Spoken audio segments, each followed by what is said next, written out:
Fact number 1. Prabhas Baahubali సినిమాల ద్వారా ప్రపంచవ్యాప్తంగా 100కు పైగా దేశాలలో గుర్తింపు పొందిన మొదటి తెలుగు హీరో. ఆయన fan base Japan, America, Malaysia, UAE వరకు విస్తరించి ఉంది.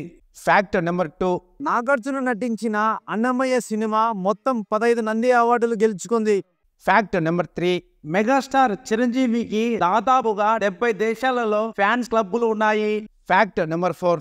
పవన్ కళ్యాణ్ నటించిన అత్తారింటికి దారేది తెలుగులో మొదటి 100 కోట్ల బడ్జెట్ సినిమా. Fact number 5. నటుడు బ్రహ్మానందం ప్రపంచంలోనే ఎక్కువ సినిమాలు చేసిన కమెడియన్ గా గిన్నిస్ రికార్డు సొంతం చేసుకున్నాడు. Fact number 6. అమెరికాలో 2023లో జరిగిన ఆస్కార్ ఫంక్షన్ లో లైవ్ పర్ఫార్మెన్స్ ఇచ్చిన మొదటి ఇండియన్ పాట నాటు నాటు. Fact number 7. ప్రపంచంలో పొడవైన నది నైలు నది. దాని పొడవు దాదాపుగా 6650 కిలోమీటర్ల వరకు ఉంటుంది. ఫ్రెండ్స్, వీడియో నచ్చినట్లయితే వీడియోను లైక్ చేయండి. అలాగే ఛానల్ సబ్స్క్రైబ్ చేసుకోవడం మర్చిపోకండి. Thank you.